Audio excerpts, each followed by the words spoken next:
Jérémie chapitre 21.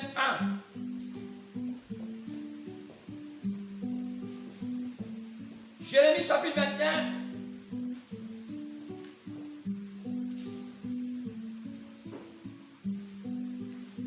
Jérémie chapitre 21, partant du verset 1. Nous pouvons nous lever si vous voulez, mais levez-vous, nous lisons la parole.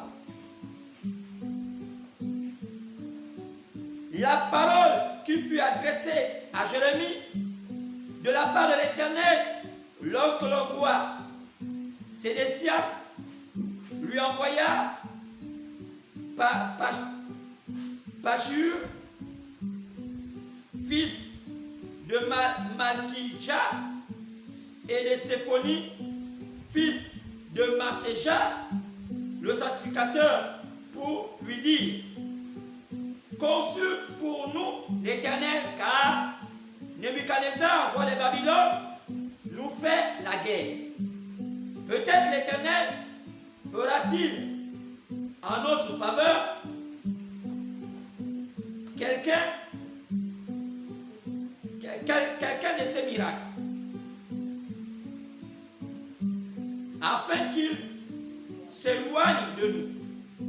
Jérémie leur répondit: vous direz à Sédécias: ainsi parle l'Éternel, le Dieu d'Israël.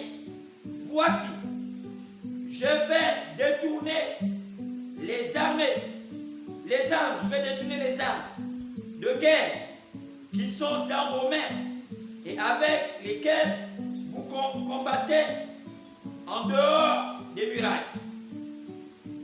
Le roi de Babylone et les Chaldéens qui vous assiègent,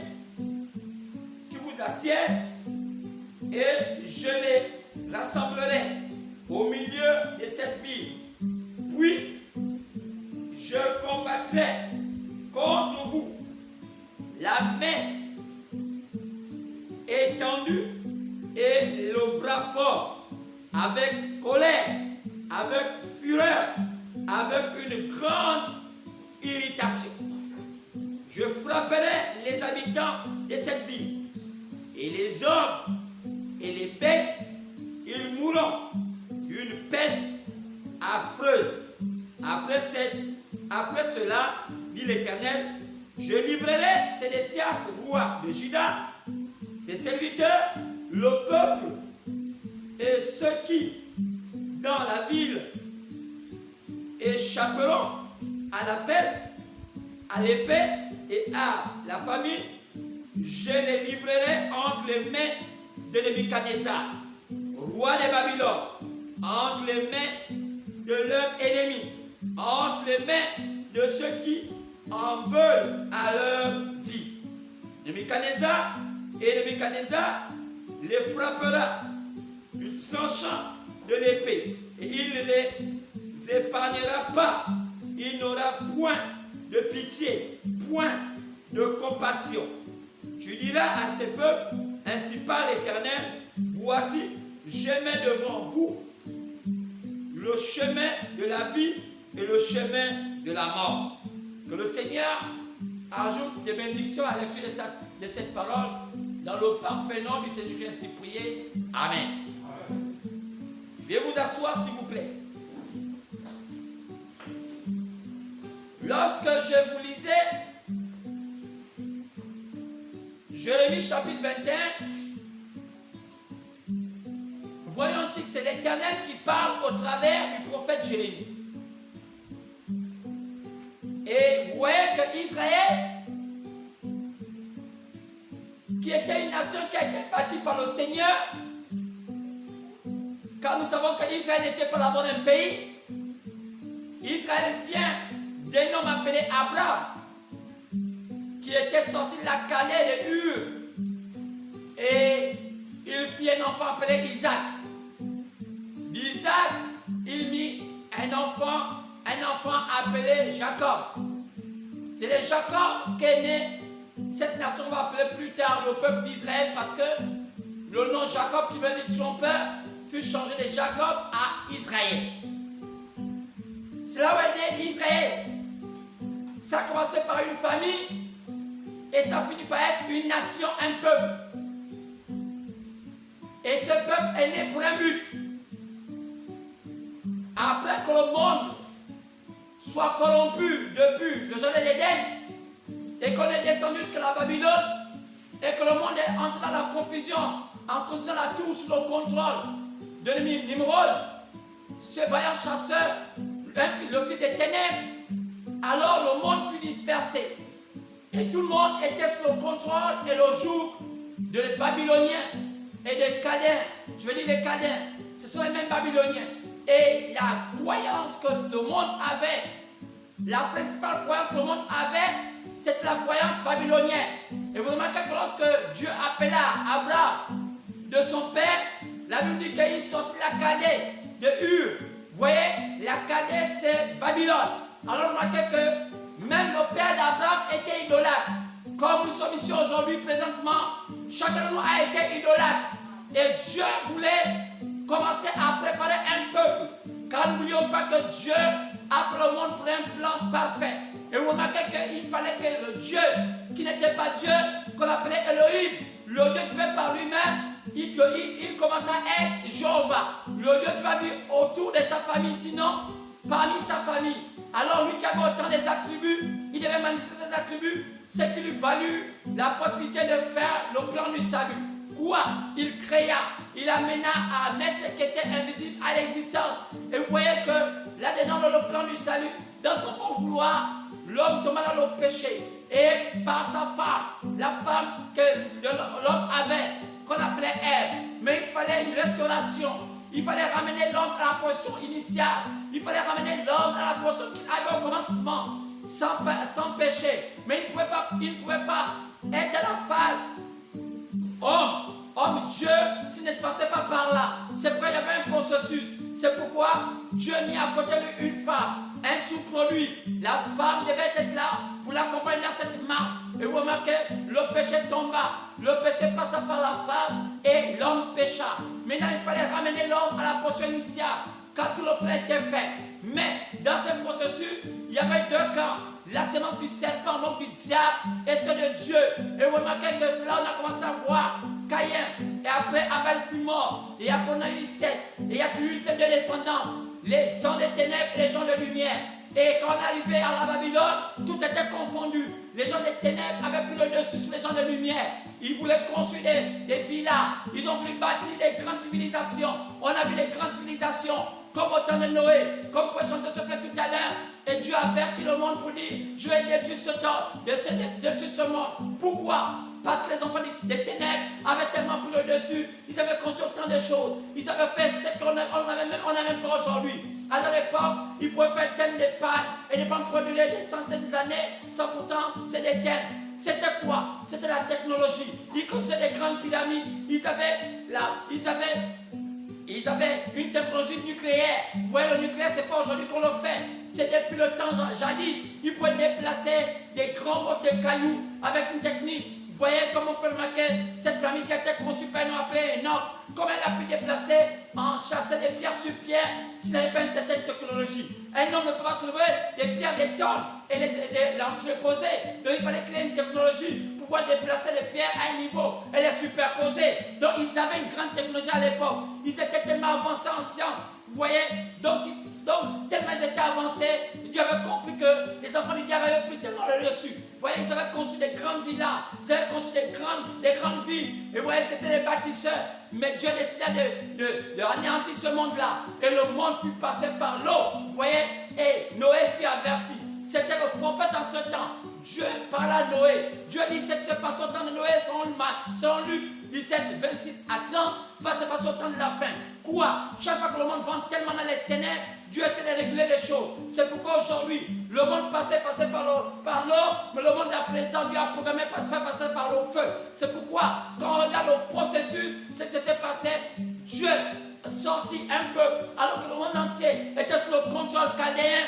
Toutes les croyances étaient dans le contrôle chaldéen, que ce soit le Gabon, que ce soit la France, que ce soit le Tchad, que ce soit le Congo, tous les pays de Nigeria étaient partis avec la conception chaldéenne. C'est vrai qu'on remarque aujourd'hui, même si aujourd'hui on ne parle pas la même langue, c'est en Babylone que les langues fut dispersé. Mais la conception des choses, les croyances, le vol de tout ce qu'on fait, le witty, c'est la même conception. Ce serpent qu'on peut aussi voir dans d'autres formes au Gabon, sur la forme parfois des non-traditions, qu'on voit au Vaudou, qu'on voit même parfois dans certains pays. Malgré qu'aujourd'hui l'Europe a essayé d'avancer et essayer un peu de moderniser cela, mais sinon l'Europe, l'Occident avait une même conception. Regardez bien, en Amérique, il n'y a qu'à voir les Indiens que les Anglais ont trouvé. Ils ont trouvé des gens qui dansaient autour du feu, qui avaient une certaine chose. On avait tous la même conception. Mais tout ça venait d'où? Ça venait de la Babylone. C'est pourquoi les gens ne peuvent pas penser que le monde est comme vous pensez. Le monde était toujours uni sur la conception. Quand on a tous vu cela de la Babylone, c'est pourquoi Dieu nous a dispersés en nous donnant plusieurs langues. Avant, on parlait une même langue, mais après qu'il a vu que le diable avait le contrôle sur le monde entier, Dieu permet que le monde soit divisé en langues, mais on est partage de la même conception. Nous, quand on voyait l'appel d'Abraham pour aller vers Dieu, Dieu avait vu qu'Abraham était avec son père, et son père était idolâtre. Mais où est-ce que son père a appris cette idolâtrie? C'est parce que ça a été transmis de père en fils. Ils ont pris ça depuis la Chaldée, en Babylone. C'est pourquoi Dieu décida d'avoir un peuple modèle. Ce peuple modèle fut Israël. Il fallait que ça soit un peuple modèle, un peuple qui va comprendre comment venir à Dieu. C'est pourquoi Israël était toujours un modèle. Même si aujourd'hui, les gens ne comprennent pas cela, et ils ont ligué le système arabe là contre les Israéliens, et il y a tellement de guerres. Même si aujourd'hui Israël est devenu rétrograde, ce n'est plus Israël d'avant, c'est devenu un pays système d'argent, un système corrompu. Même quand le Messie est venu en leur temps, ils ne l'ont pas reconnu. Ils sont dans une forme de croyance avec des kippels, toutes ces histoires-là, avec tout ce qui est le Talmud, toutes ces histoires-là. Vous voyez, ce n'est plus Dieu, ce n'est plus Israël qu'on avait connu dans comment on parle la Bible. C'est maintenant Israël politique. C'est pourquoi aujourd'hui, Israël n'est plus ce Israël qu'on pensait avant. C'est devenu un pays aussi corrompu. C'est pourquoi Dieu, qu'est-ce qu'il a fait? Il a laissé cet Israël corrompu pour aller maintenant chercher un peuple qu'on appelle l'épouse. L'épouse des nations, l'épouse. C'est pourquoi Actes chapitre 15, verset 13, pour Jacques pouvait dire cela.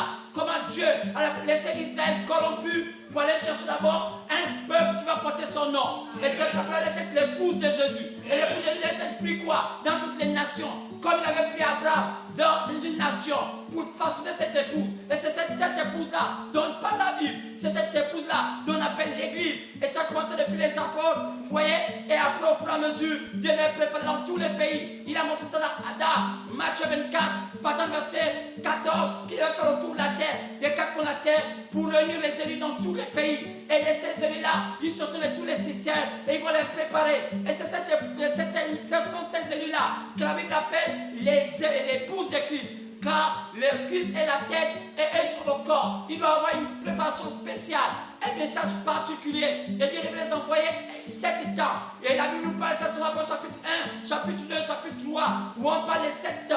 Les 7 temps qu'on appelle les 7 ans de l'Église. C'est dans ces 7 ans de l'Église que Dieu avait programmé, choisi ses élus et pour former un corps et un exemple, un modèle. Et il devait avoir un plan pour étaler cela, pour les préparer, pour qu'ils soient agréables à l'époux. Alors un jour, l'époux allait venir et ils allaient partir dans l'enlèvement. Et après, le monde devait subir ce qu'on appelle un jugement. Mais avant que le monde soit de subir un jugement, ceux qui étaient restés en Israël, qui avaient encore une petite saveur, qui avaient encore un peu, se réveillent et repris. Ils étaient 144 000. La Bible dit cela. Il y avait encore un petit temps pour eux. Mais qu'est-ce qui se passe?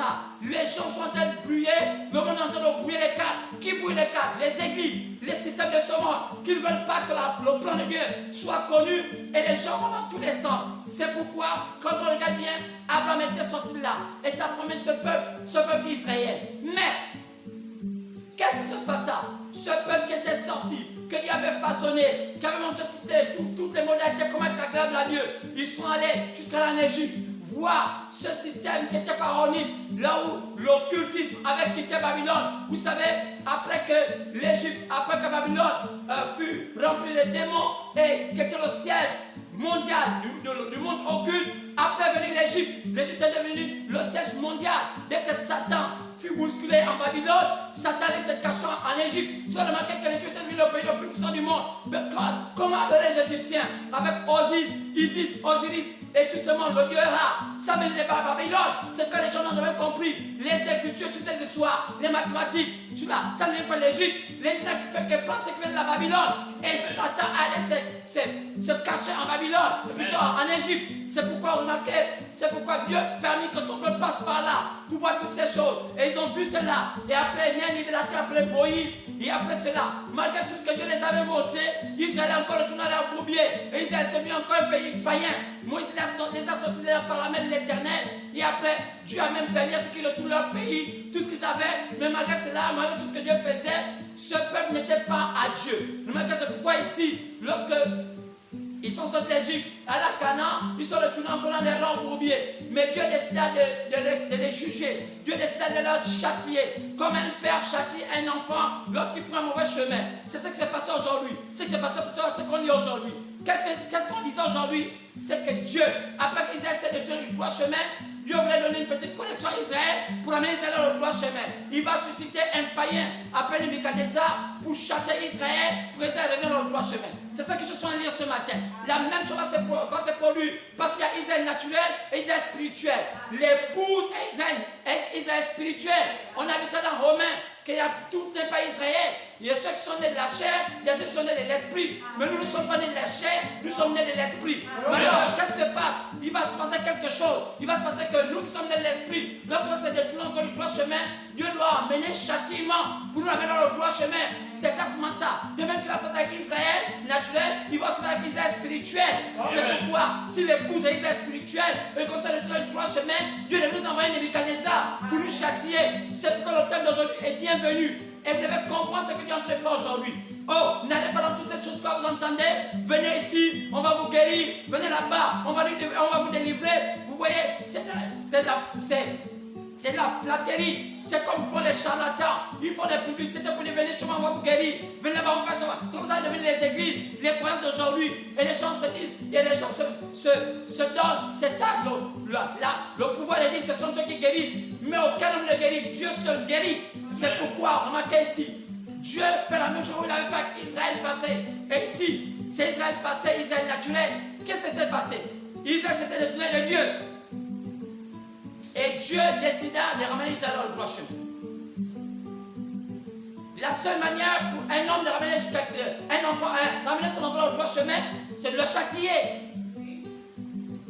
L'amener une correction. Tu ne peux pas revenir à Dieu si Dieu ne te donne pas une correction. Un bon papa ne peut pas le voir dans son enfant traverser la route et sachant qu'il est dans le mal et qu'il court un danger, sans lui apporter une bonne correction. S'il apporte une bonne correction, ce n'est pas un bon papa.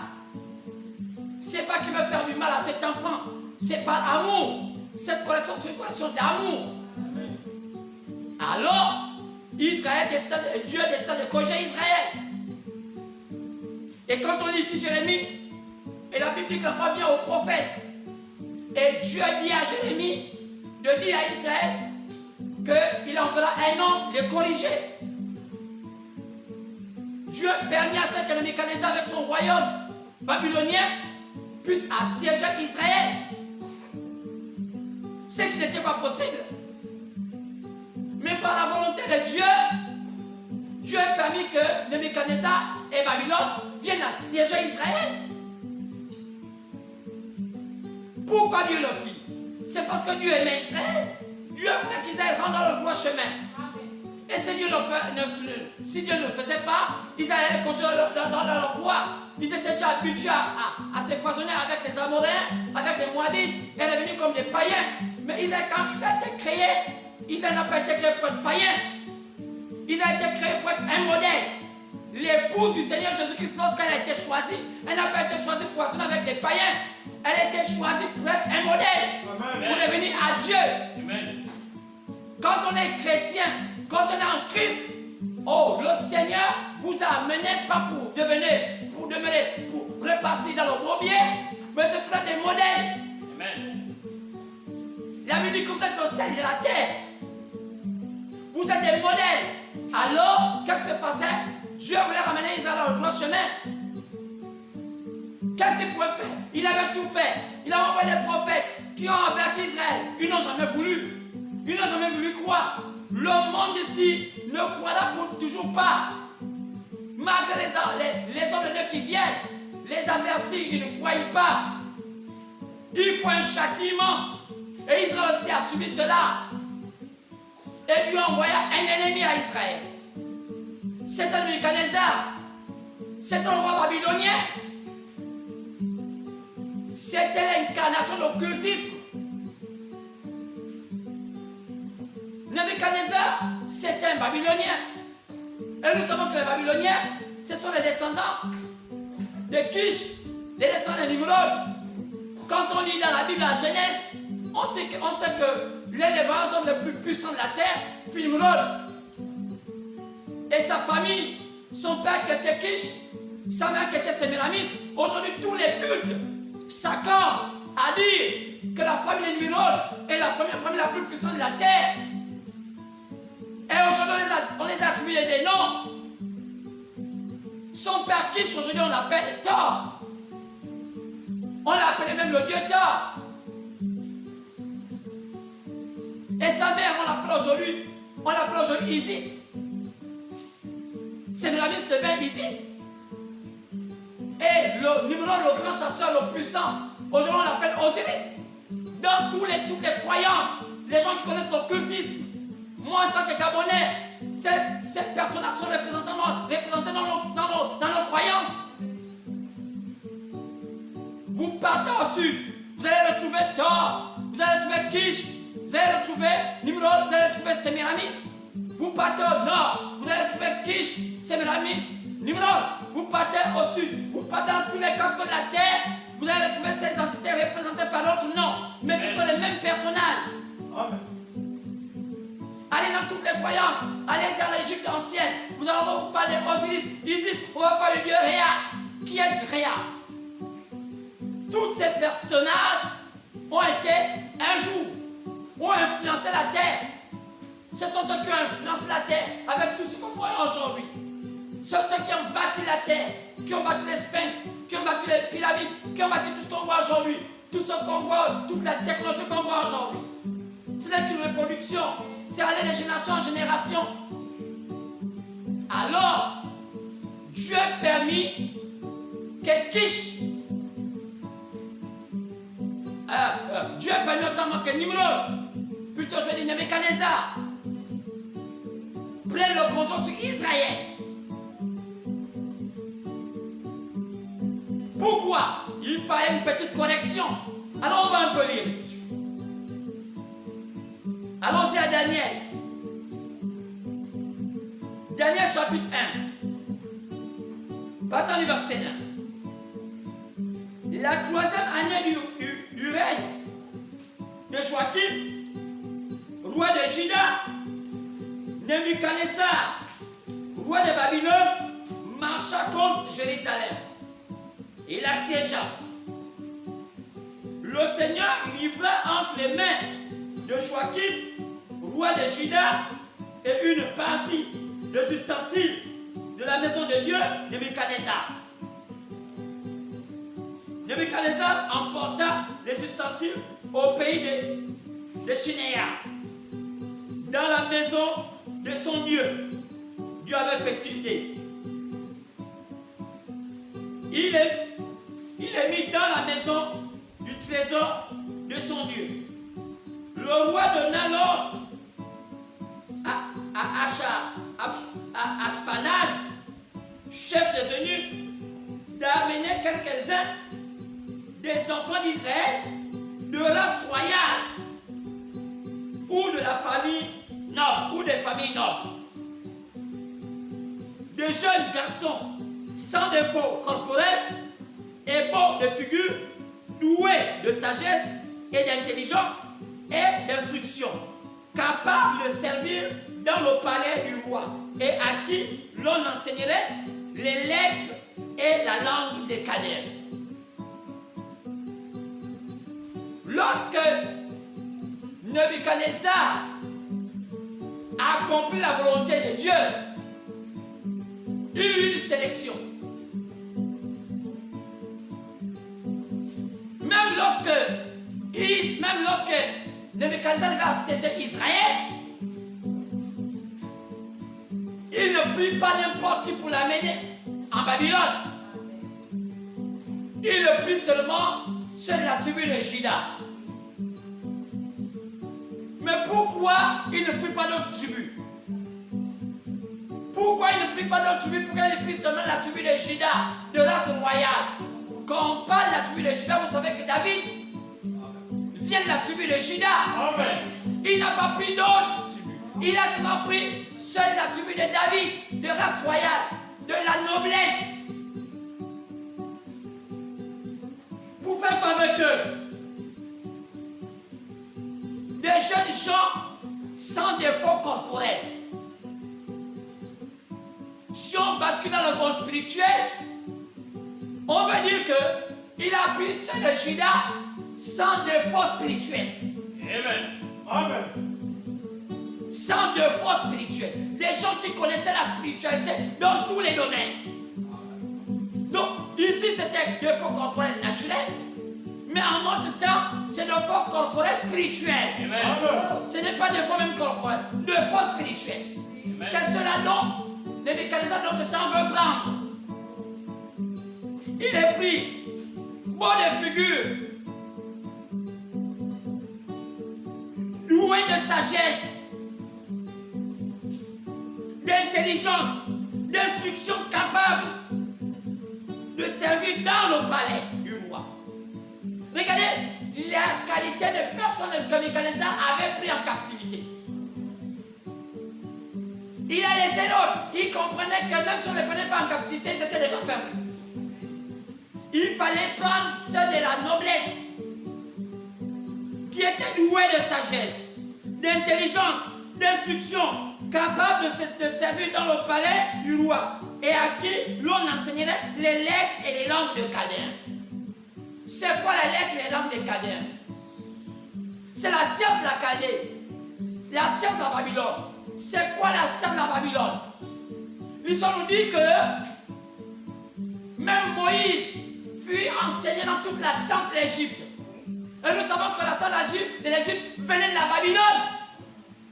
C'est la science de l'Égypte et la science de la Babylone que Moïse fut réaliser les sphinx, réaliser les pyramides.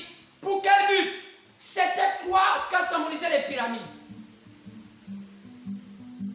La pyramide symbolisait la Bible. Car la deuxième Bible fut la pyramide. Amen. La première Bible fut le zodiaque. La deuxième Bible fut la pyramide. Et la troisième Bible d'aujourd'hui est le papier. Amen. Alors, que voulait Pharaon? Pharaon voulait rivaliser Dieu. Et le seul qui voulait rivaliser Dieu, c'était le diable. Disait dans Ésaïe, je crois 14. Il voulait être l'égal de Dieu. Alors, nous voyons que Pharaon était le descendant de Satan. Il voulait imiter Dieu. Et Dieu mit à son chevet un enfant de Dieu, une race royale. C'était Moïse. Mais ici, en ce temps avec Moïse de soi, Nebuchadnezzar prit une qualité des enfants pour les enseigner les lettres, les langues de la Chaldée. Dieu permit que ces enfants soient pris de la race royale pour être enseignés, qu'on les enseigne les lettres et les langues de la Chaldée. Amen. Pourquoi Dieu a permis ça? Dieu a une manière de travailler. C'est vous les hommes qui ne comprenez pas la manière dont Dieu travaille. Dieu ne travaille pas comme les hommes. Ce sont les religions qui vous perdent. Mais Dieu a une manière de travailler. Si tu comprends la voix de Dieu, tu comprendras que tu ne peux plus te perdre. C'est si tu es dans une position charnelle que tu vas te perdre. Mais si la position de Dieu, tu ne vas pas te perdre. Alors, Dieu a permis que Nebuchadnezzar ne prenne pas n'importe qui. Dans l'assiégement d'Israël, Nebuchadnezzar fit le choix. Son choix, c'était seulement sur ceux de Juda. Il avait déjà comme un prévisage en sachant que Juda, né de Juda, sortira le prince de paix, Jésus-Christ. Amen. Amen. Jésus n'est pas sorti de Lévi. Jésus n'est pas sorti de Nephtali. Jésus n'est pas sorti de Dan. Jésus est sorti de Juda. C'est un problème de principe. Et ici, Nebuchadnezzar avait seulement choisi seule la race royale. Quoi? Ceux de Juda. Pour leur enseigner les lettres. Pour leur enseigner les lettres et la langue des Chaldéens. Pour qu'ils soient au service royal. Il voulait que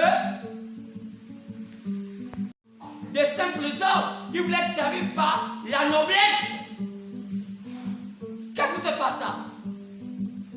C'était Dieu se manifestant parmi les païens pour que les païens voient la gloire de Dieu au travers de ses enfants. L'histoire se répète. Pourquoi avez-vous l'attitude de ce dont vous n'étiez pas à l'origine? C'est le diable qui veut vous faire perdre vos origines. Il va vous amener à penser autrement. Il va vous amener à avoir une conception de la vie comme les autres. Mais vous, les enfants de Dieu, vous n'avez pas la même conception que les autres. Amen. Vous êtes une race royale. Amen. Vous venez depuis l'éternité.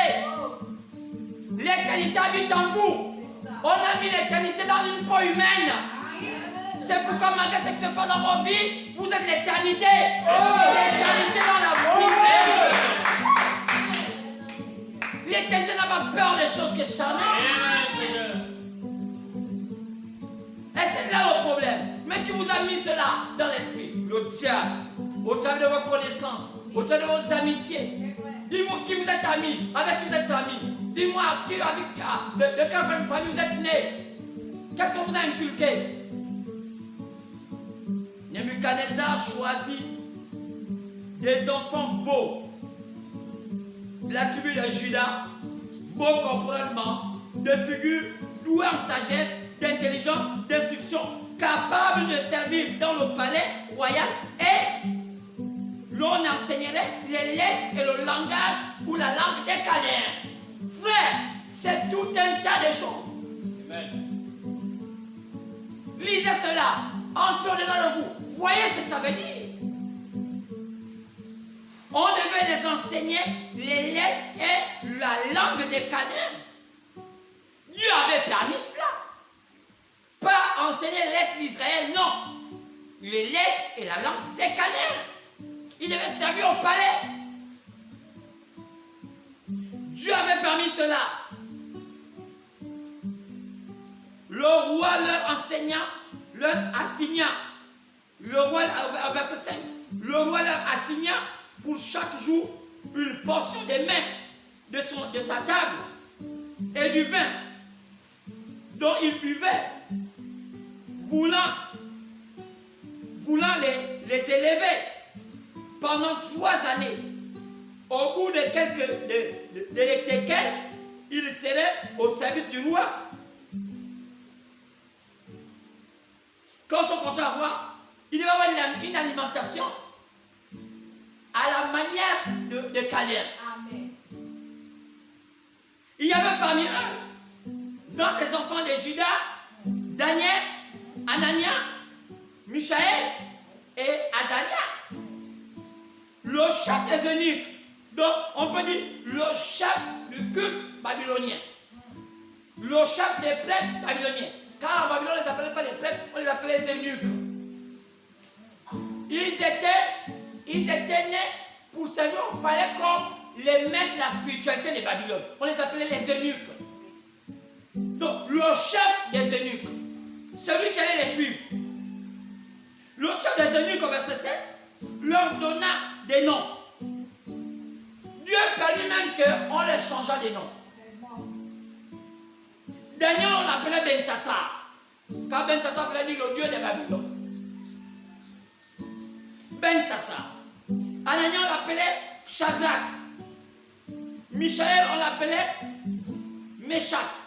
Et Azera, on l'appelait Abednego. Le Dieu Tout-Puissant permet même qu'on les change les noms.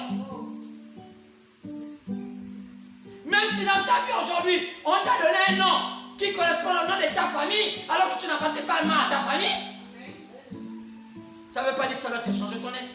Amen. Daniel l'appelait Ben Sassa. Est-ce que dans le cas de Daniel, ils étaient Ben Sassa? Non. Il y a des gens qui ont quelques déductions comme ça, parce qu'on vous appelle parfois des noms païens qui influencent négativement dans votre vie, et tout de suite, vous tombez dans le piège.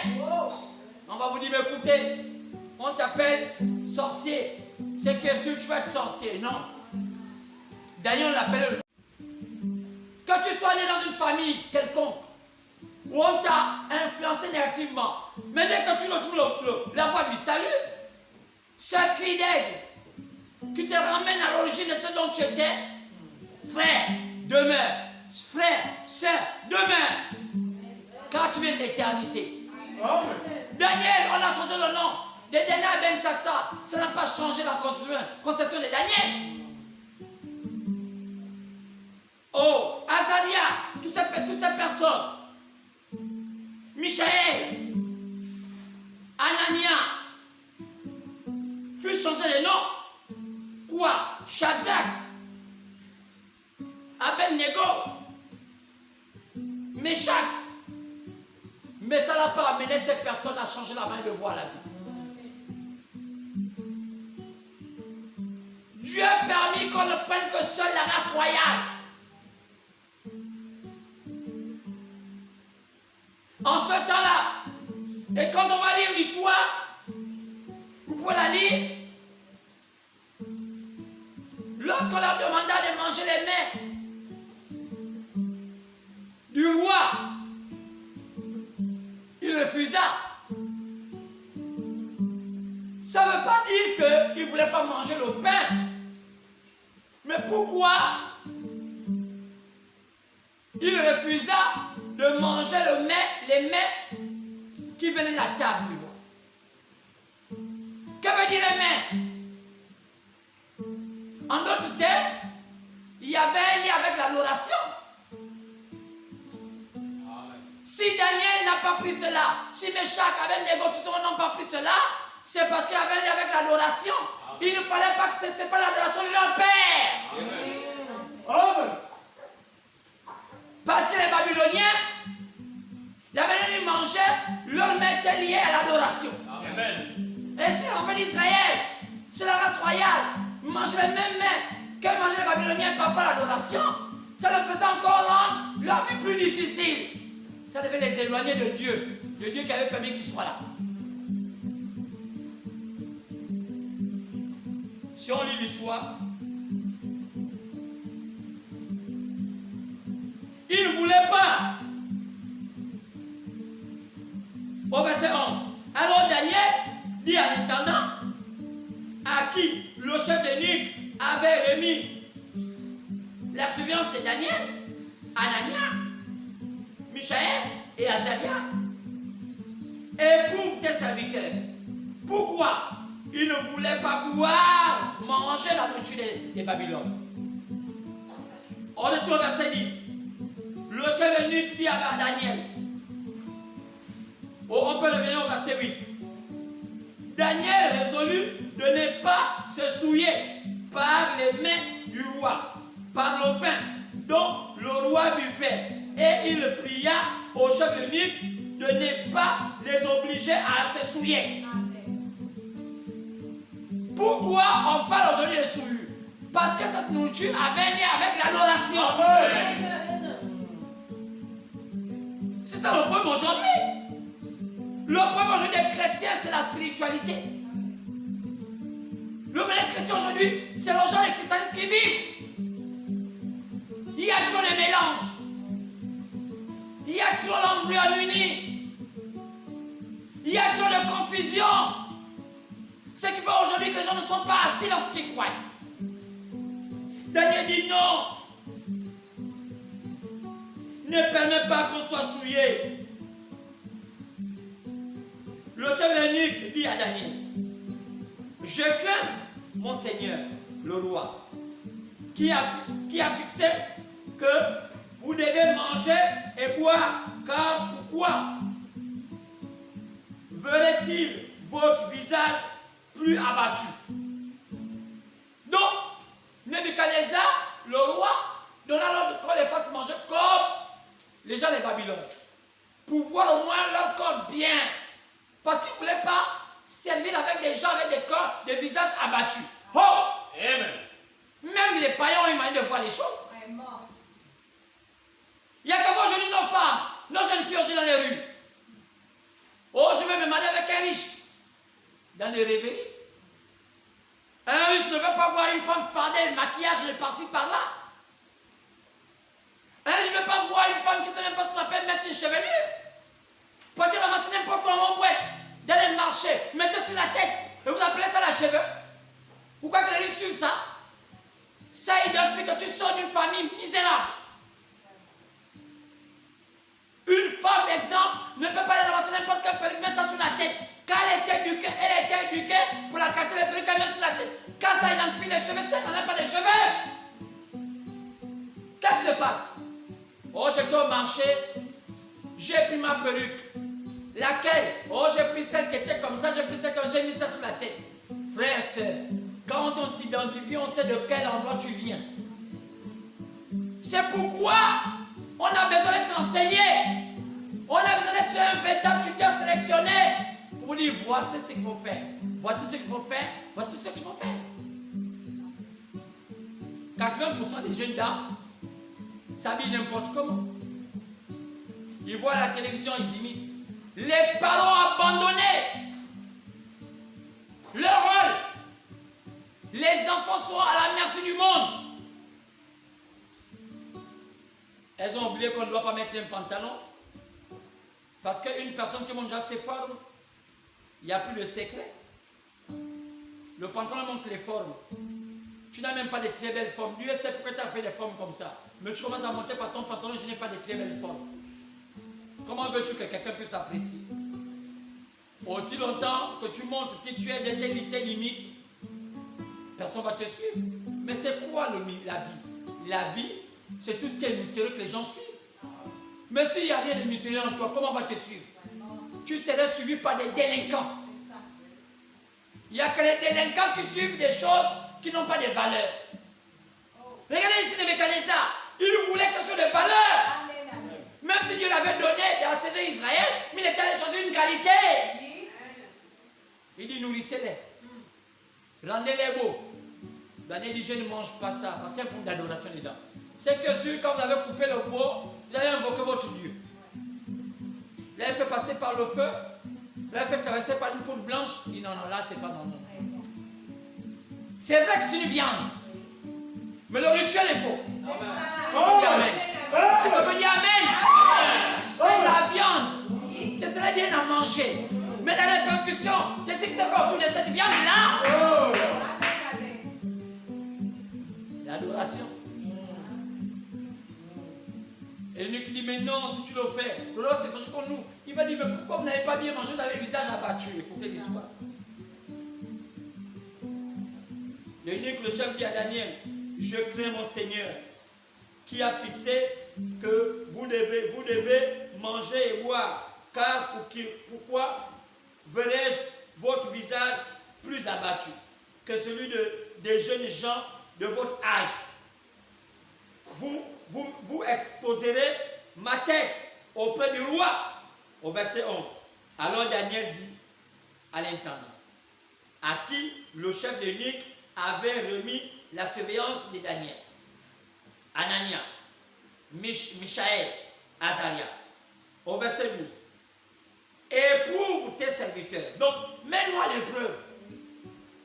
Laisse-nous manger comme on veut. Tu verras si notre visage sera abattu.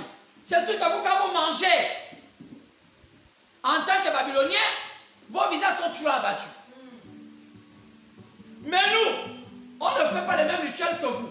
Mais si vous voulez de nos capacités, laissez-nous faire nos propres rituels. Amen. Vous allez voir, entre vos rituels et nos rituels, qu'est-ce qui donne le visage meilleur? Est-ce qu'on peut dire Amen? C'est là le monde attend. Plusieurs des gens qui se disent chrétiens ont servi les administrations. À côté des présidents, à côté des ministres. Mais les ministres n'ont pas changé. Les va changer. Mais quel est votre rôle auprès de ces grands hommes? Ça montre qu'on n'a jamais connu le vrai Dieu. C'est pourquoi aujourd'hui les païens se moquent de Dieu, le Dieu qu'on appelle Jésus-Christ. Mais si Jésus est le vrai Dieu, pourquoi vos vies ne changent pas? Pourquoi vous n'êtes pas des modèles? Vous avez emprunté un faux Jésus. Le nom c'est Jésus, mais l'éternel c'est le diable. C'est ce qu'il faut changer les églises. Jésus seulement de la bouche, mais au fond du cœur c'est le diable. Éprouve tes serviteurs, mon frère. Pendant 10 jours, vois si on est devenu bizarre. Et qu'on nous donne des légumes à manger, de l'eau à boire. Tu regarderas ensuite notre visage et celui des jeunes et gens d'autres qui mangent comme vous. Les mains du roi. Et tu agiras avec tes serviteurs d'après ce que tu aurais vu. Il les accorda qu'il demandait ce qu'il leur demandait. Et il les éprouva pendant 10 jours. Au bout de 10 jours, il avait meilleur visage et plus d'un bon point que les jeunes gens qui avaient mangé les mains du roi. Comment ça? Même ceux qu'on a donné du vin, la nourriture du roi, ils n'ont pas la bonne mine, papa, vous qui avez mangé, c'est vous-même vous avez décidé. Attends, avec quel miracle vous mangez une nourriture, même pas comme nous, vous êtes encore plus beaux que nous. Nous sommes les enfants du Très-Haut. Amen. Nous sommes les enfants du Très-Haut. On sait que c'est Dieu qui bénit. C'est Dieu qui donne le bon visage. C'est Dieu qui donne le bon esprit. Mais la seule chose, ne le fâchez pas. Vous mangez bien, mais vous le fâchez. Vous mangez des gros mets, mais vous le fâchez. Nous, on ne mange pas des gros mets, mais nous, on ne le fâche pas. Parce que tout est un problème d'adoration. Est-ce qu'on peut dire amen? Je n'entends pas les amens. C'est un problème d'adoration. L'adoration, c'est la manière dont tu penses. La manière dont tu orientes ton Dieu. Tu mélanges tout. Tantôt, tu as le domaine païen. Tantôt, tu as c'est un peu Dieu. On peut tout mélanger. Et Dieu n'est pas dedans. Dieu n'est pas un fourre-tout. Parfois, on fait comme les païens. On va amener le groupe tel. On va faire ceci. On va danser le ngosé. Après, on va mettre un peu Jésus dedans. Après, on va... Tout ça, c'est Dieu. Dieu n'est pas dedans. Amen. Dieu est pour les mises à part. Et cet homme dit non. Vaut mieux continuer à vivre comme on vivait. Au contraire même, c'est mieux que les repas qu'on donne on vous devait donner au palais. Vous êtes encore plus beau. Est-ce qu'on peut dire amen? Amen. Je parle ici d'Israël naturel. Maintenant, parlons d'Israël spirituel. Acte 15. Verset 13.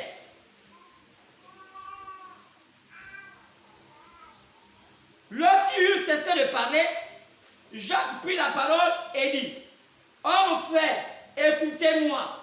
Le frère Pierre Simon a raconté comment Dieu a d'abord jeté son regard vers les nations, vers les païens, pour choisir du milieu de ces nations-là un peuple qui va porter son nom. Amen.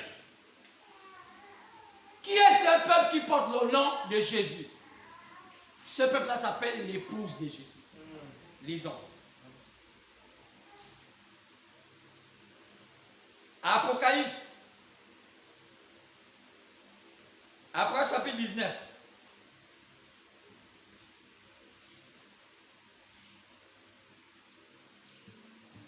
Après chapitre 19. Partant du verset 6. J'ai entendu comme une voix d'une foule nombreuse. J'ai entendu comme une voix d'une foule nombreuse, comme le bruit des grosses eaux, comme un bruit de fort tonnerre, disant Alléluia, car le Seigneur notre Dieu Tout-Puissant est entré dans son règne. Au verset 7. Réjouissons-nous et soyons dans l'allégresse et donnons-lui gloire, car les noces de l'agneau sont venues et son épouse s'est préparée. Amen. Amen. Donc, cette foule nombreuse qui a été choisie dans tous les pays ont formé une foule nombreuse. C'est cette foule-là qu'on appelle l'épouse de Jésus. Lorsqu'elle va vouloir s'éloigner de Dieu, avec les tentations de ce monde, avec les ecclésiastiques de ce monde, Dieu va les envoyer au ciel, notre Nebuchadnezzar, pour les ramener dans le droit chemin. Est-ce qu'on peut dire Amen? Amen. Est-ce qu'on peut dire Amen? Amen. Comment ça? Après chapitre 17. Partant du verset 1. Après chapitre 17, partant du 7. Puis, un des 7 anges qui tenait les 7 coupes de vin, qui tenait les 7 coupes vin, et il m'adressa la parole en disant: Viens, je te montrerai le jugement de la grande prostituée qui est assise sur les grandes eaux, sur les peuples, car les eaux typifient les peuples. Une grande prostituée est assise sur les grandes eaux, celle qui est assise sur nous. Une grande prostituée. Qui est cette grande prostituée? C'est avec elle que les rois de la terre se sont livrés à l'impudicité. C'est du vin de son impudicité que les habitants de la terre se sont enivrés. Donc, cette grande prostituée-là, celle qui dirige les rois de la terre, c'est elle qui fait boire son vin aux populations de la terre. Le vin veut dire la civilisation de la révélation. Donc, la forte révélation, c'est elle qui fait boire ça à chaque être humain sur la terre. Amen. Pour que les gens s'éloignent de Dieu. Mais qui est cette grande prostituée? Quand on parle souvent d'une prostituée, c'est une femme et puis une église. Amen. On va voir cette église. C'est avec elle que les rois de la terre se sont enivrés l'impudicité et tout ça.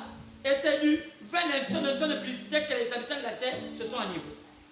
Il me transporta en esprit dans un désert et j'ai vu une femme. La grande prostituée là, c'était une femme. Une femme typifique l'église. C'était une église. C'était une femme, c'était une prostituée, c'était une église. Assise sur une bête. Assise sur le diable. La bête veut dire le diable. Une bête écarlate, une puissance. Pleine de noms de blasphème. Elle avait beaucoup de noms de blasphème. Ayant 7 têtes et 10 cornes. Elle avait la grande prostituée avait 7 têtes et 10 cornes. Tout ça, ce sont les mystères que la Bible nous dit. Qui est cette grande prostituée? Qui sont ces 7 têtes et ces 10 cornes et ces 7 têtes? Amen. Est-ce qu'on peut dire Amen? Amen. Cette femme était vêtue de pourpre, écarlate. Donc elle était bien habillée. Pourpre écarlate, c'était cet habit, on peut dire rouge royal. Donc elle était riche. C'est une église qui était riche. Parée d'or, elle avait l'or. Des perles précieuses. Des pierres précieuses, des perles. Elle tenait à sa main une coupe d'or. Elle ne parlait qu'en or. Cette église. Remplie d'abominations. Cette or, elle a eu ça avec des abominations. Et des impudicités de sa prostitution. C'est une femme qui aimait se prostituer. C'est une église qui va se prostituer. Sur son front était écrit un nom, mystère, Babylone la grande. Pourquoi on rattache le nom de cette femme-là à Babylone qui était à l'ancien temps? Ça veut dire que cette femme, cette église, a pris le même pouvoir qu'avait Babylone l'ancien temps. Elle marche avec ça. Amen. Elle dirige les gens de la terre, elle dirige même les rois, elle dirige même toute la terre, jusqu'aux habitants de toute la terre, avec le pouvoir de Babylone ancien. Est-ce qu'on peut dire Amen? Amen. Donc elle fait l'occultisme. Vraiment. C'est une église, mais qui fait l'occultisme. Oh. Elle parle de Jésus, Mais en réalité, derrière ça, c'est les traditions qu'elle fait. Mais qui est cette église? Oh, habitants de la terre. Est-ce que ce matin, que je ne s'ouvre pas? Est-ce que ce matin, tu ne te révoltes pas pour lui? C'est terminé l'esclavage. C'est terminé d'être ligoté. Ma pensée ne peut plus être ligotée. Ma pensée ne peut plus être attachée. Je suis libre. Sois libre, ma soeur. Sois libre. Je ne suis plus attaché au système de ce monde. J'appartiens à Christ. Et elle dit, c'est une femme qui a un nom mystère, Babylone la Grande. La mère des impudiques. Donc elle a même fait des enfants. Qui sont ces enfants? Des enfants qui ont fait la prostitution. La mère des impudiques et des abominations de la terre. Au verset 6. J'ai vu cette femme, ivre du sang des saints. Elle tuait tout ce qui était saint. Quelle est cette église qui tue les saints alors qu'elle se dit église? Elle tue encore ceux qui sont dits saints. Elle se dit église, mais elle tue encore les saints. Il y a contradiction. Elle était ivre du sang des saints, du témoignage de Jésus. Et en la voyant, je fus saisi de grand étonnement. Et l'ange me dit, pourquoi t'étonnes-tu? Je te dirai le mystère de la femme et de la bête qui la porte, qui a les 7 têtes et les 10 cornes. La bête que tu as vue elle n'est plus, elle doit remonter à la Bible et elle est allée à la perdition. La bête que tu as vue elle n'est plus, elle doit remonter de la Bible. La bête que tu as vue quand on parle du pouvoir de la bête, je dis le pouvoir de la bête, c'est le pouvoir du diable. Il était. Mais, quand on parle de l'Apocalypse, que la bête était, jusqu'à quel niveau on peut voir l'évolution du pouvoir satanique sur la terre? Le pouvoir satanique a évolué avec des empires. On a vu l'empire babylonien, on a vu l'empire Médée des Perses, on a vu l'empire grec, on a vu l'empire romain. Les empires les plus grands du monde se sont arrêtés à l'empire romain. Malgré il y a des petits empires, mais les plus grands empires du monde se sont arrêtés à l'empire romain. Donc en réalité, la bête dont on voit ici là, c'est l'empire romain. Elle était, la bête que tu as vue, était, après elle va perdre du pouvoir, elle n'est plus. L'empire romain va perdre son pouvoir militaire. Maintenant elle n'est plus, mais elle doit remonter sur une autre forme, sur une forme religieuse. Du pouvoir militaire, du pouvoir politique, l'empire romain est devenu un pouvoir religieux. Et c'est devenu une église, l'église catholique. L'église catholique vient de l'empire romain. Les origines de l'église catholique, c'était d'abord un empire. Ils ont changé parce qu'ils sont faiblis. Ils sont devenus une religion. Amen. Elle n'est plus, elle va remonter de la Bible. Quand elle revient de la Bible, quand elle était avant en tant qu'empire, est-ce qu'elle croyait en Jésus? Non. Quand elle va prendre un coup, elle va disparaître en tant qu'empire. Quand elle revient en tant, puisqu'elle était un système occulte, vous pensez qu'elle va devenir chrétien? Non. Elle n'a qu'une seule nature, la nature des ténèbres. Amen. C'est pourquoi on ne doit pas s'étonner, faire tout ce qu'ils veulent, parce qu'ils viennent de la Bible. Nous allons entendre les messes de Requiem. Vous allez entendre, oh, la communion c'est un pain. Oh, vous allez entendre le purgatoire. Tout ce que la Bible n'a pas dit de faire, eux, ils font. Amen. Et les gens croient. L'histoire dit qu'elle va faire des enfants. Les enfants vont faire comme elle.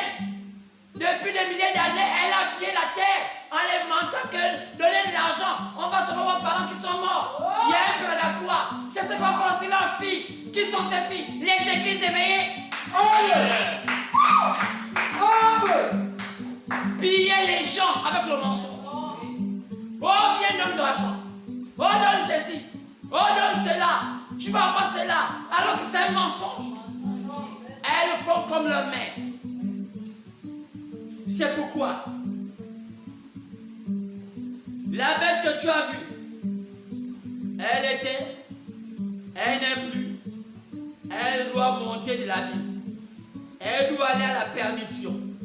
Les habitants de la terre, ceux dont le nom n'a pas été écrit de la fondation du monde dans le livre de vie, s'étonneront en voyant la bête parce qu'elle n'est plus et qu'elle va réapparaître. Quelle force! Oh, c'est la plus grande église du monde. Pourquoi on domine? Pourquoi il y a des grands bâtiments partout? Pourquoi les présidents ont peur de nous? Parce qu'il y a une alliance qui s'est faite dès le commencement. Pillons les peuples. Laissons-les venir, tu nous fais les messes de l'équipe. Pensant qu'il y a un salut. Laissez-les venir. Laissez-les comme ils sont. Ils vont mourir dans la perdition avec nous. C'est ici l'intelligence qui a de la sagesse. Les 7 têtes que tu as vues sont 7 montagnes sur lesquelles la femme est assise. Les 7 têtes que tu as vues sont 7 montagnes sur lesquelles la femme est assise. Donc en d'autres termes, c'est un système ecclésiastique qui a été bâti sur 7 montagnes. Quelle est la religion qui a bâti son monument sur 7 montagnes? Si ce n'est l'église catholique. Amen. Le Vatican a été conçu sur 7 montagnes. Allez se demander l'histoire de la construction du Vatican. On a rasé 7 montagnes, on a bâti ça sur 7 montagnes pour essayer d'imiter la cité de Jérusalem. C'est le spiritisme. C'est l'occultisme. Essayer d'imiter une chose en disant que ça va se passer alors que ça ne va pas se passer. On dit que c'est 7 têtes, 7 montagnes. Le seul système qui a bâti leur bâtiment sur 7 montagnes, le Vatican. Ce sont ici 7 rois aussi. 5 sont tombés. Il existe encore d'autres. N'est-ce pas encore, qui ne sont pas encore venus. Elle devait avoir 7 rois. Donc 7 papes qui allaient jouer un rôle extraordinaire. Ces 7 rois, chez eux, sont des papes. Mais il y a 2 qui ne sont pas encore venus. Nous avons vu l'avant-dernier, qui était le 6e. On l'appelait Karol Wojtyła. On l'appelait Jean-Paul. C'était l'avant-dernier. Il manque le dernier. C'est le dernier qui va faire le clou de toutes choses. On a essayé de mettre les substituts. Oh! L'Allemand dit je ne peux pas supporter. Il a démissionné. Ils ont pris l'Argentin. L'Argentin est en train de vaciller. Ils veulent le 7e. Celui qui doit faire accomplir le plan de Dieu. Il est là. Il le prépare. Il y a une grande guerre qu'on attend. L'Armageddon est là. Les systèmes d'ecclésiastique continuent à distraire leurs fidèles.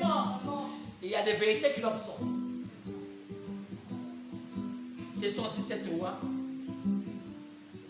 Encore. Quand il sera venu, il doit rester peu de temps. Le dernier roi, le dernier pape, quand il sera venu, il va rester peu de temps. Pourquoi l'Orient est en train de bouger? Pourquoi les Palestiniens sont toujours en train d'attaquer Israël? Les choses sont claires. Qu'est-ce que le Vatican voit avec Israël? C'est l'ennemi juré. Rome a toujours été l'ennemi juré d'Israël. c'est l'homme qui a fait tuer Jésus en faisant avec les prêtres. Jusqu'en ce temps, Rome va devenir l'ennemi de la parole. Amen. Ils bougent Israël. Qu'est-ce qu'ils veulent? Ils veulent prendre toutes les richesses d'Israël. Ils ont déjà l'économie. Ils ont déjà la Banque mondiale. Ce qui les manque, c'est quoi? C'est la terre d'Israël. Parce qu'il y a beaucoup de richesses. La Bible dit qu'il y aurait une alliance qui va se faire. Est-ce qu'on peut dire amen? Il y a une alliance. Israël serait dupé. Même si on lit, ils ne pourront pas laisser, ils vont faire l'alliance. C'est exactement ça. Et on dit, quand il sera venu, il doit rester peu de temps. Et la bête qui était et qui n'est plus est elle-même un 8e roi. Elle est un 8e roi. Et elle est du nombre des sept. Elle va à la perdition. Parce qu'elle vient des ténèbres. Les 10 cornes que tu as vues sont 10 rois qui n'ont pas encore reçu le royaume, mais qui reçoivent autorité comme roi pendant une heure avec la bête. Nous voyons un génie. Il y a 10 rois qui reçoivent pendant une heure avec la bête, avec le diable lui-même. Mais quel est le rôle de ces 10 rois-là? De soutenir la grande prostituée ou bien de faire autre chose? Ils sont là pour un but. Ils sont collés à la grande prostituée. Mais ils n'ont pas encore reçu de pouvoir.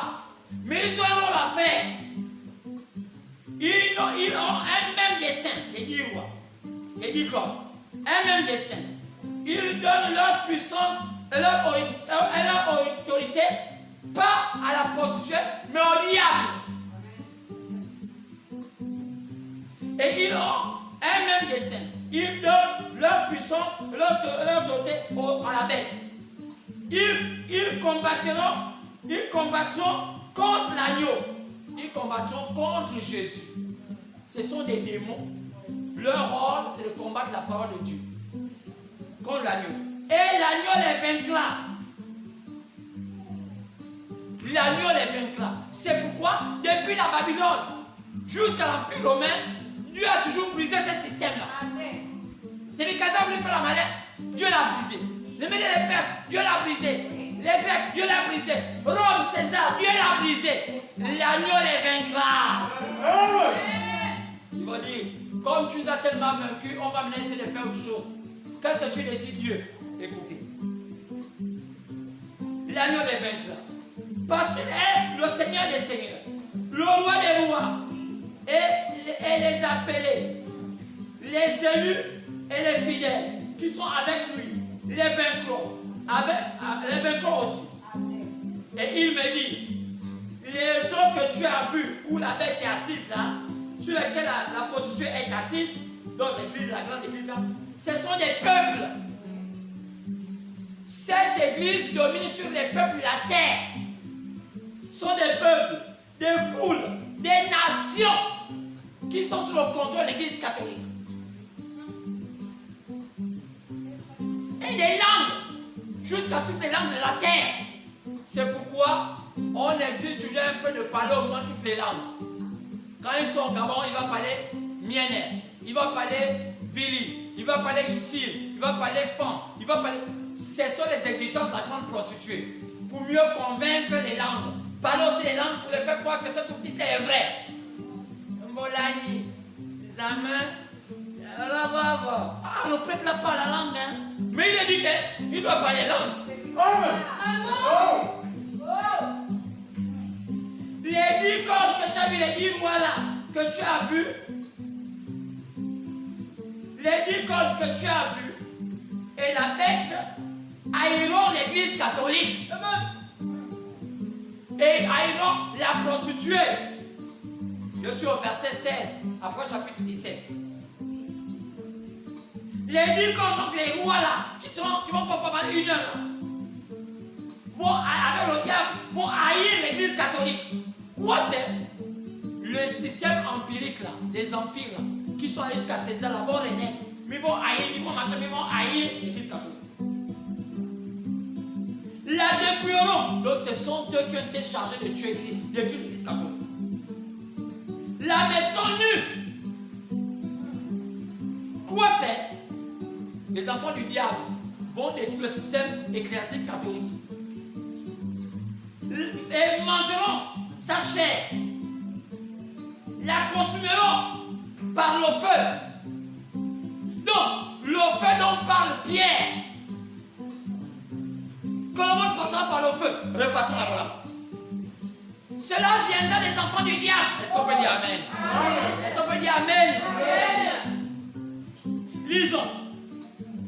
2 Pierre chapitre 3. Partant du verset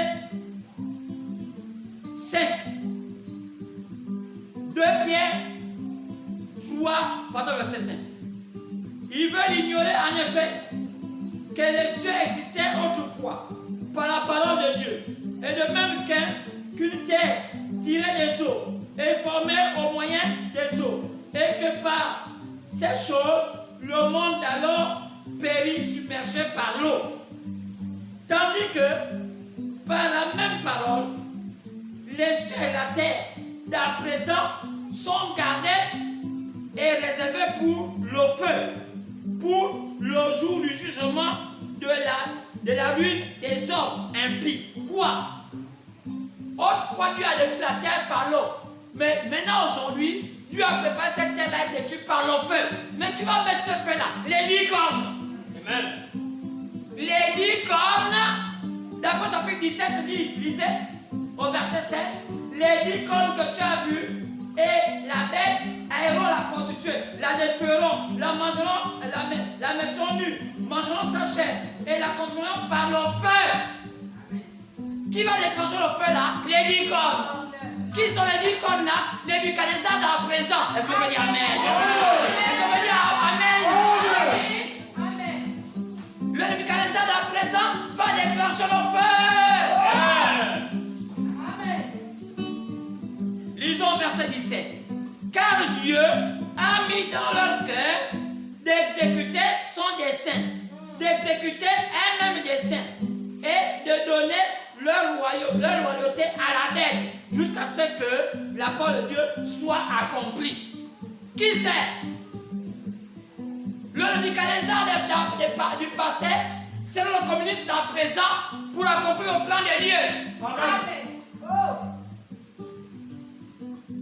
Les choses sont claires.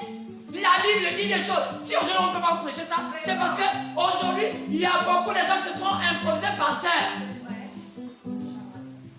Mais il y a des vrais ouins à qui tu as donné un mandat de dire ces choses. Et ils savent que c'est la vérité. Et ça colle avec la Bible. Il n'y a rien de mensonge. Au verset 17. Car le Dieu Tout-Puissant a mis dans leur cœur d'exécuter, qui dans le cœur de qui? Des 10 cornes et de la bête. Les 10 cornes, c'est qui? C'est 10 rois qui n'ont pas compris le pouvoir. Mais à quel moment ils prendront le pouvoir? Lorsqu'on passera du G7 au G10. Qui sont le G7? Les 7 pays les plus puissants du monde. Qui sont le G10? Les 10 pays les plus puissants du monde. Lorsqu'ils monteront là, alors que je suis sur le point d'arriver. Est-ce qu'on peut dire Amen? Ils feront quoi? Ils vont faire passer la bête par le feu. Ils vont déchirer sa chair. Ils vont la broyer par le feu. Quoi? De même que le monde était passé par l'eau, cette fois-ci le monde passera par le feu.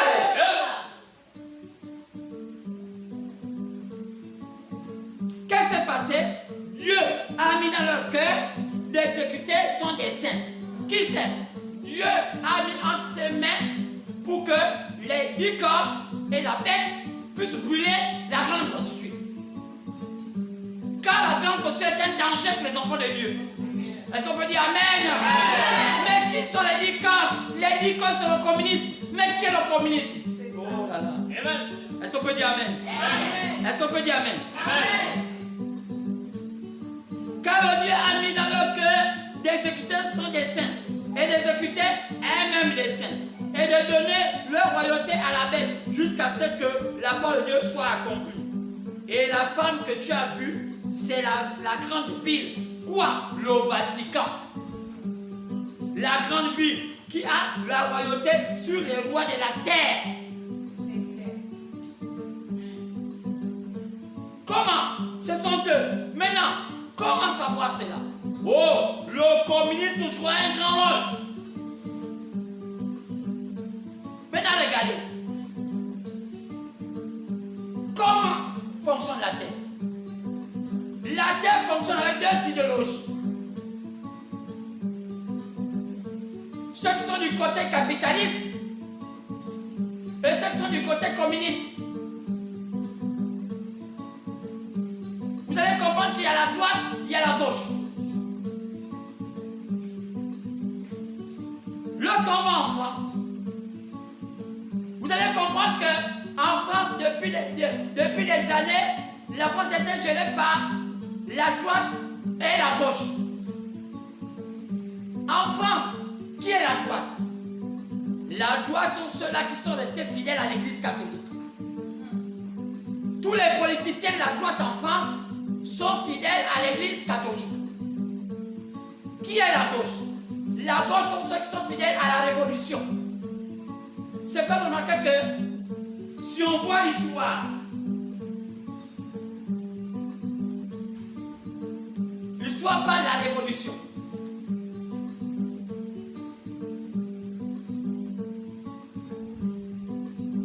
Le pouvoir de monarchie en France qui devait prendre fin parce que les rois étaient complices au système catholique.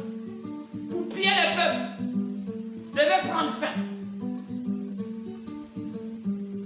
L'absolutisme était contesté par les hommes de lumière.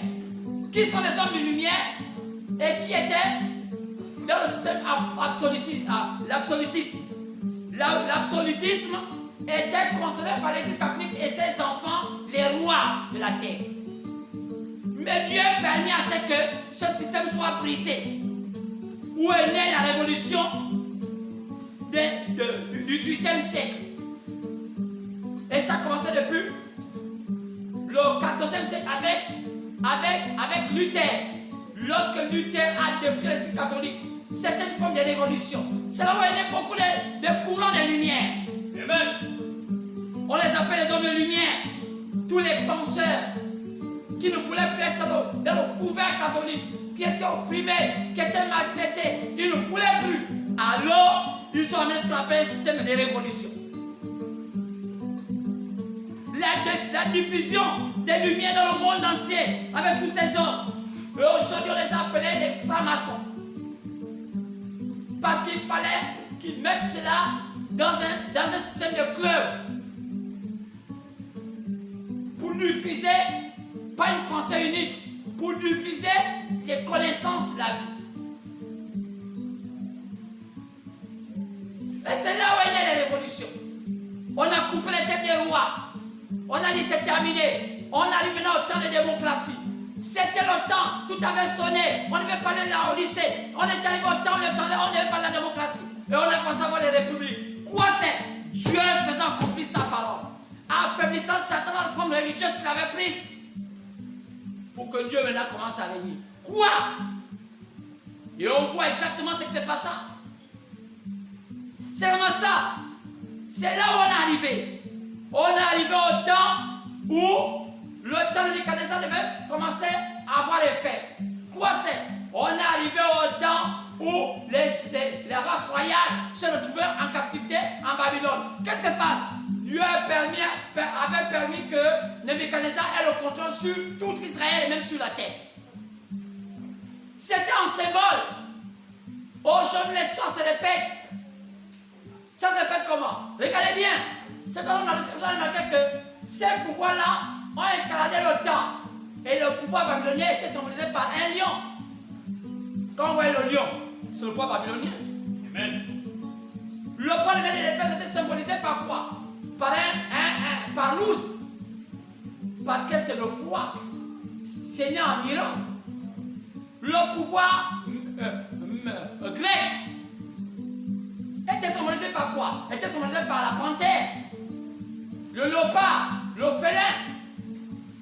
Quand on voit bien où est-ce que Rome a tiré sa puissance, la puissance de Rome fut tirée de tous les empires là, babyloniens, Mèdes et Perses et empire grec. C'est là qu'on remarque que la science que Rome avait, c'est la science qu'il a prise de toutes les civilisations là. Maintenant, quelle est la civilisation qui a pu se développer le monde dans la connaissance des choses charnelles? C'était les Grecs qui ont tiré cela de la Babylone. Nous allons remarquer que la plupart de nos sciences viennent de la Grèce. Mais ils ont pris ça d'où? Ils ont pris ça de la Babylone. Donc, même les études que nous faisons aujourd'hui là viennent de la Babylone. Les mathématiques viennent de la Babylone. Même lorsque les Chinois ont fait du papier, mais où est venue cette civilisation des papiers, cette science des papiers? Mais de la Babylone. Amen. Alors, on a vu ces quatre empires s'étaler. Nous allons remarquer que la plupart des pouvoirs sur la terre vont marcher sur les limitations de chaque empire.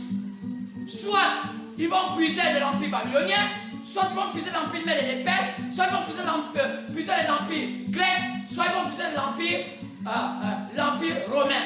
Et l'empire romain était sommé par le fer. C'est ce que le mécanicien a vu.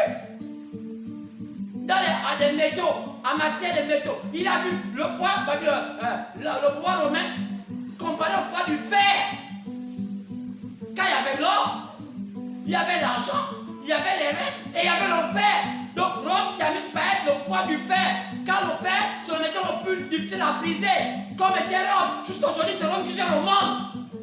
Mais Dieu n'est pas d'accord. C'est pourquoi Dieu a suscité un Nebuchadnezzar en 7 ans. Le communiste en 7 ans.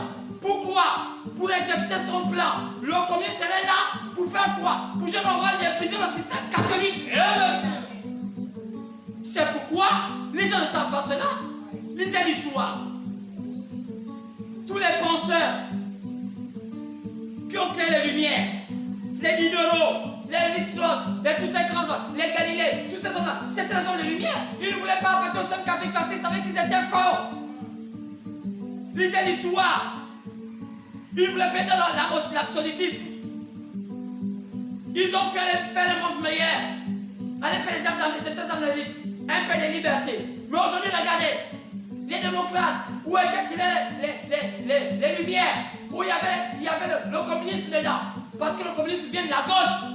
Qu'est-ce qui s'est passé? Aujourd'hui, les démocrates américains ont volé le droit de naissance. Ils sont devenus catholiques. Alors, ce n'était pas possible que les démocrates deviennent catholiques.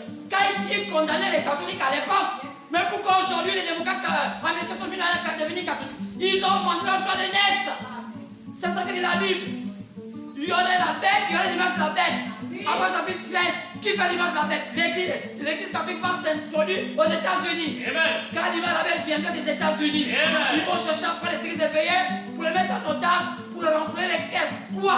Le diable a malheur le monde. Est-ce qu'on peut dire amen? Est-ce qu'on peut dire amen? Alors, bien aimé, ne combattez pas ce que Dieu anéantissait.